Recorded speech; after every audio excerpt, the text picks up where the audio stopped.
Амансызбы, урматтуу супер каналынын көрүүчүлөрү, газеттеги биздин интернет жылдызы берүү старт алат. Бүгүн биздин коногубуз мындан бир канча жыл мурун эркектердин кино тасманы баарыбыз эле көргөнбүз. Эсиңизде болсо керек. Ошол эркектер кино тасмасында өзүнүн ролун мыкты аткарып, кичинекей кыз тыпырайып, тыкылдап мыкты аткарган баарыбыз эле көрүп калганбыз, билип калганбыз. Эсиңизде жок болсо келиңиз анда бул видеону чогуу көрөбүз. Ал сенин атаң да? Ал менин экс атам. Мен аны түшүнөйүн. Аморики курсагыңдагы бала эртең атам канат десе, биз эмне дейбиз? Бирок аял киши эркекке теңелбеш керек. Баары бир. Эркек деген эркек да. Жыланды туураймын деп. Баканын буту сыныптыр деген. Качан эсиңерге келесиңер? Канча деген балдар жетим калып ыйлап жүрүшөт. Баланын атага, атанын балага керек экенин билбейсиңер да, билбейсиңер. Кечир кой мени, кызым. Ай, эркектер. Жардамды Кудайдан сурайбыз. Мына ушул цитаталарды жеткиликтүү кылып аткарган биздин студияда дал ушул кичинекей кыз конокко келип калды. Бирок азыр кичинекей эмес, 19 жашка чыгып калган, бирок ал учурда 5 жашта болчу экен. Келиңиз таанышалы. Маек баштайбыз. Кандайсыңар? Саламатсыздарбы? Саламатсызбы. Жакшы, рахмат, Кудайга шүгүр. Калай. Жакшы, сиздер кандай? Жакшы, рахмат. Эмне өттү жаңы? Жаңы жыл үй бүлө менен эле өттү. Кино жөнүндө сүйлөшүп коелубу, э? Сүйлөшөлүп. Келиңиз, ошол кичинекей кыз 5 жашта болчу экен, э? Келиңиз, ошол кантип тартылып калдыңыз эле, ошол тууралуу сүйлөшөлү. Ал кезде мен айылда жашоочумун, тайнемдердикинде чоңойгом да. Ошол убакта тайэжем мен ошол кинодо апам болуп катышкан болчу. Ошол бир күн келип эле мен үйдөгүлөр Жаку дейт да. Жаку бас шаарга кетебиз дейт. Мен эмнеге дедим да. Ушундай айтты. Ооба, бас Жаку шаарга кетебиз дедим. Неге деп аябай кызык болду да мага, десем кино тартылабыз деди. Мен анда кичинекеймин, ага деле мындай түшүнүгүм жок. Анан шаарга барып калдык. Ал учурда мен ошо тайэжем журналист болуп иштечү. Ошол алдагы кинодо кастингден өтүп, сен менен кошо тартылганга кичинекей кыз керек деген үчүн менде үйдө эң эле тыңы шыпылдагы мен болгон үчүн мени алып кетип, мен да кастингден өтүп, ошол аркылуу эжекем аркылуу киного тартылып калгам десем болот. Кандай экен? Жакшы. Башында кичинекей кезимде тартылып жүргөндө аябай сүрдөп, өзүмөн өзүм ыйлап эле, көзүмөн жаш агып кетип эле, ушинтип эле неудобный болуп эле, эжекем да сөз үйрөтчү да магачы. Азыр могу неме режиссерго рахмат деп айтасың десе эле, мен дагы рахмат деп эле ыйлай элечи, ушундай убакыттар болду. Андан кийин экинчисине да тартылганда ушинтип ыйлап, сүрдөп эле ушундай жашоодо кандай десем, мисалы кинодо бир момент бар да, атанын балага, баланын атага керек экенин билбейсиңер да депчи. Мен өзүм атам жок чоңойгондуктан ошол моментте мен аябай ыйлаган болчумун да. Ошол экинчисинде ошондой момент болгон. Үчүнчүсүндө мен уже 10 жашка чыгып калгандыктан аябай чоңоюп, мындай ыйлагым келбей, наоборот, каткырып алар менен ушундай болгон да. Киного тартылган мага жаккан негизи. Ошол себептен кичинекей кезинде киного тартылган жагып, мен ушундай актриса болом деп өзүмө максат коюп, Кыргыз Улуттук академиялык драма театрынын алдындагы театралдык окуу жайга тапшырган болчумун. Эми шарттар боюнча акта окубай калдым, окубай ортодон чыгып кеттим. Тиги тасмада кичинекей кезиңерде акча төлөнбөдү? Акча төлөнгөн, албетте, бирок Саспа. ал кезде 5 жаштагы гонорар канча? Гонорарды мен билбеген эмесмин, анда канча болгон. Мен тайэжем эле алды го. Эми эжекем алган, жакшы эле төлөшсө керек. Сизге шоколад карматып койгон башында. Шоколад деле жегенбиз дебейинби? Божеште салган.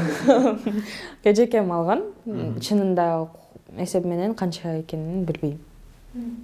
Менде азыр мындай суроо пайда болду да, 5 жашта болсоңуз, анан кичинекей болуп, ошол сөздү айтып атасыз да, мимикаңыз менен. Анан ошол сөздү түшүндүңүз беле өзүңүз? Түшүнгөн эмесмин. Чынын айтканда, вот недавно эле ошо киномду канча бир 3-4 жыл мурун кинону кайталап көрдүм. Кайталап көрүп, ошол кинодо эмне жөнүндө болуп атканын түшүнүп, анан дедим да. Мурда эми көп кишилер менин ролума терс немесин келтиришет да, мындай баладай, башы көзү чарадай болбойбу, ушундай кичинекей кызды дагы мындай ушунчалык неме кыласыңарбы, мастандай кылып сүйлөтүп койгонсуңар, ушул жакпайт депчи. Кээде комментарийлерди көрүп окуп күлүп калам да. Жооп жазбасаңар. Чоңойгондон жооп жазсаң. Чоңойгондон жооп жазып коем. Ал кызга тийбегиле да депчи, ошентичи. Ал роль да депчи. Аккаунт карасам, фсс десем анан жазып калышат. Бул сен белең депчи. Көп киши айтып калат. Сен бир жерден көргөндөй болуп атам депчи.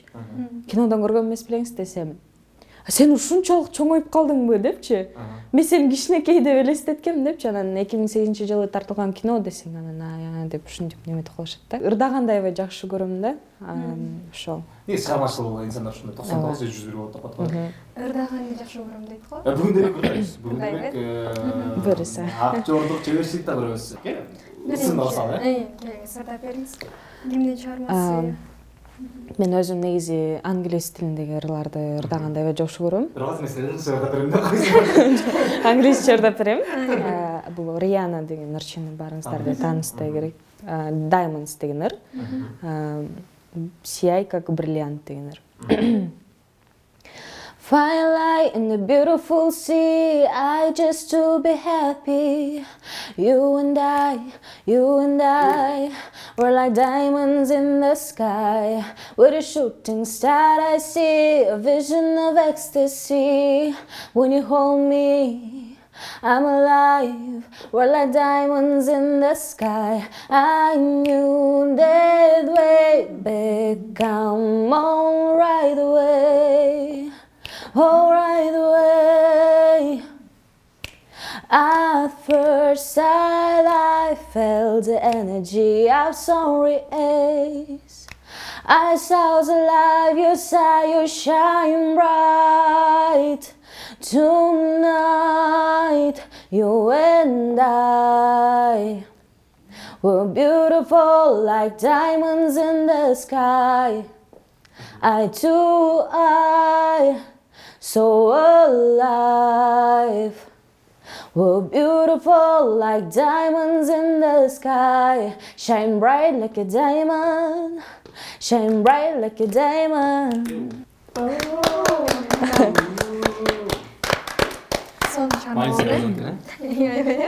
Түшүнүктүү. Чыгармачылык ошол буюрса мындай укрекке тапшырам деп атасыңар, музыкалык окуу жайга. Ал жакта дагы ээлик чартат болушуң керек, буюрса. Буюрса каалайбыз. Чоң рахмат. Кино боюнча иштешиз. Ошол учурдагы баягы кызыктар боюнча иштешпейлби? Кызыктар деп айта кетсем, эркектердин 2-чи бөлүгүн тартып атканбыз. Анда больницада тартылган жери бар. Ошол жерде жанагы айтып атпаймынбы? Атанын балага, баланын атага керек экенин билбейсиңер да, билбейсиңер депчи. Ошол сөздү биринчи жолу сценарийден окуп үйрөткөндө мен вообще түшүнгөн эмесмин да, эмне жөнүндө болуп атат депчи. Анан ошону айтып атканда ыйла дешти. Ыйла, көзүңөн жаш чыксын деп. Бирок мен ыйлай албай койдум да, эмнегедирчи. Аябай ыйлай албайм, же ыйлагым келип атат, бирок ыйлай албайм да. Анан тиги мен атам болуп катышкан байке айтты, могуз чымчычы ыйласын деп. Чымчыды, аркамды мондайдан чымчыды. Мен деп же ыйлай албайм анда дагычы ооруп. Кандай чыдайсың? Анан кайра камераны өчүрүп бүткөндөн кийин кайра ыйладым да. Эмнегедир камера менен тартып атканда мен ыйлай алган жокмун. Наоборот, бүттү, стоп дегенден кийин кайра барып ыйлап элечи. Ушундай болду. Анан ошол кинодон кийин сизди башка киного чакырып ошонткендер болду. Мындан сырткары башка киного тартылдыңызбы негизи? Мындан тышкары кинолорго тартылган жокмун. Анткени эркектердин 3-чү бөлүгүндө тартылаарда мен айылда окучумун. Айылда окуп ошол убакта черектеримдин баары начар баа менен чыгып калган. Анткени кинодо съемкада көп убакытка жүрүп калган үчүн. Андан кийин ошо окуйун деп, тайнымдарда окуу болду деп ошондон кийин көп кино тартылууга чакырышкан негизи, бирок ошол себептен барган эмесмин. Ошол учурда сиз менен сүрөткө түшүп, анан ал убакта сизди таанычу да. Бирок азыркы учурда ал кыз экениңизди билбейт болуш керек э, көчөдө. Билишпейт. Кээде маршруткада отуруп калсам, апалар сурап калышат. Эжекелер сурап калышат. Ошол кызга окшош экенсиң деп. Ошол кызга окшош экенсиң деп. Жумушта иштегендер башында сен бир жерден көргөндөй болуп атабыз. Сени каяктан көрдүк эле деп. Мен айтпайм да. Каяктан көрдүк эле деп. Эркектер деп. Жок, мен атайын мындай кылам да. Сен могу кинону көрдүң беле депчи. Көргөм. Могу кыз мага вообще жакпайт, сагачы десе. Ал баштайт, мага да жакпайт. Ролу аткарган ролу аябай желмогуздукундай болуп калган депчи. Антип туруп. Ошондо сен мени желмогуздуп атасыңбы? Ал мен десем, сен эмне калп айтып атасың деп ушинтип анан билип калышты да. Алар дагы азыр билип калышты жумуштагылар мен экенимди. Ошо. Бирок көп киши тааныбайт азыр. Кайсы цитаталарды мындай айтышыңыз үчүн да кыйын болгон ошол эле учурда ай эркектер качан эсиңерге келесиңер деген сөз болчу эми. Ай эркектер качан эсиңерге келесиңер, баланын атага, атанын балага керек экенин билбейсиңер да билбейсиңер. Ай эркектер деп айткан жерим бар. Андан кийин ошо экинчи бөлүгүндө эле бир сөз аябай неме болуп кеткен да, популярный болуп кеткен десем болот. Кандай десем, мен апам менен апамдын аяшкасы болуп калабы, аяшы болуп калабы. Ошол экөө айтып аткан жеринде ортого чыгып туруп, жыланды жок, бирок аял киши эркекке теңелбеш керек. Баары бир эркек деген эркек да, жыланды туураймын деп, баканын буту сыныптыр дегендей, деген жери бар да. Ошондон кийин анан мени ошо мастан деп калышкан. Мен бул суроону бекерден сураган жокмун. Келес ушул сөздөрдү биз ар кайсы образда айтып көрөлү. Келес. Бул жакта менде сөздөр бар. Бул жерде саясатчы деп турат. Анан сиз өзүңүз каалаган бир саясатчыны аласыз дагы.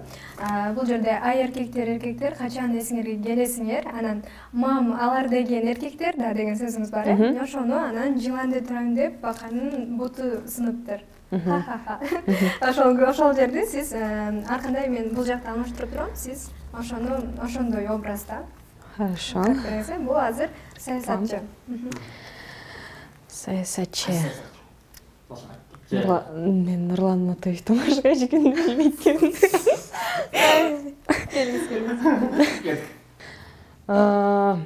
Алар деген эркектер да. Эркектер.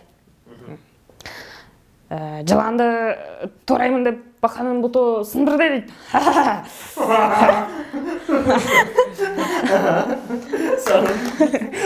Келиңиз эми кийинки мас кишинин. Ал киши эркекке теңелбеш керек. Алар деген эркектер да. Бизге теңелбегиле. Жыланды туурайм деп баканын буту сыныптыр дегенде.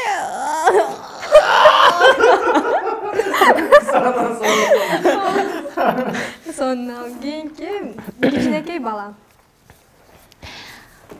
Жыланды туураймын деп баканын буту сен кайыптайт. Сен эркегиң күлбөй койсо ыйлагың келбейби? Ыйлагым келет. Анткени алар деген күлбөгөн адамдар да. Алар деген эркектер да. Алар деген эркектер да. Кийинкиси опера ырчысы. Эркек опера ырчысы болор эми. Алар деген эркектер да, жыланды туураймын деп баканын буту сыныптыр ай. Кийинки урушчаак аял. Урушчаак аял. экөө урушпайсыңар. Экөө урушпайсыңар. Сендер ошончо. Ошондой Ошканга жокмун да, анан азыр көрөсүз. Оодай. сен сага канча жолу айтышым керек алар деген эркектер да деп. Сен түшүнөсүңбү деги? Мен каяктан билем, мен анын башка девушкасы бар экенин билген эмесмин. Эми карап туруңуз, мен да башка менен сүйлөшпөсөм. Сен аны туурап башка жигит табам дейсиңби? Жыланды туураймын деп, баканын буту сыныптыр дегенди билесиңби? Абайла, бутуң сынып калбасын. Аябай, ушул романтик болмокто, аягына чейин. Сиз аябай сонун неткенсиз, азаматсыз.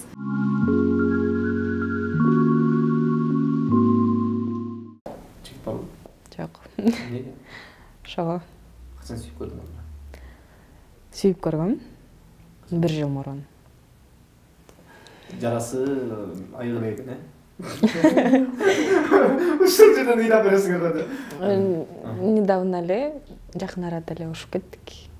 А так азыр жигитим жок. Ойломойт, 18 жаштагы кыздын 17 жашында ошондон урушуп кеттир. Канча жыл болду сүйлөшкөнүргө? Жарым жыл болду. Жарым жыл сүйлөштүр. Кандай балдар жагат? Бой uzun. Бой uzun. Накачанный. Эми. Жок, накачанный деле эмес, эми бой uzun.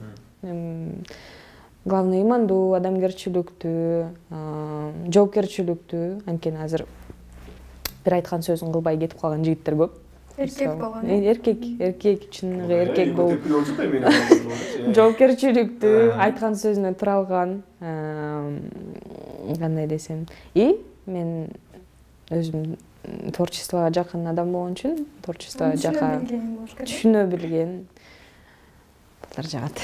Мына ушундай, кантсе да биз силерге чыгармачылык ийгилик каалайбыз. Чоң рахмат. Келиңерге чоң рахмат. Баягы театралдык окуу жайга тапшырып, бирок тилекке каршымда шартка байланыштуу окуй албай калдым дедиңиз. Талант ташкандай бир күн эмес, бир күн баары бир жарып чыгат. Ошонун убагында пайдаланып, керектүү жагын пайдаланып, өзүңүздүн баягы көксөгөнүңүзгө жеткендей пайдаланып, жетиңиз, бүт бардын кыялдарыңыздын баарын орундатыңыз. Чоң рахмат. Чоң рахмат сиздерге да чакырып койгонуңуздарга. Мына ушундай урматтуу көрүүчүбүз, кезекте биздин Маек уста соңуна чыгат. Сиздерге жакты деген толук ишеничибиз бар. Эгерде сизге жаккан болсо, бул берүүдөн сиз өзүңүзгө бир керектүү тарбия ала алган болсоңуз, анын баарын комментарийге жазып, анын баарын комментарий бөлүгүнө калтырсаңыз, биз кубанычта болобуз, биз сүйүнөбүз чындыгында. Сиздер менен биз Айпери Жүсүпбек кызы, Эмир Арсанбеков болдук. Кийинки көрсөткөнчө саламаттаңыздар.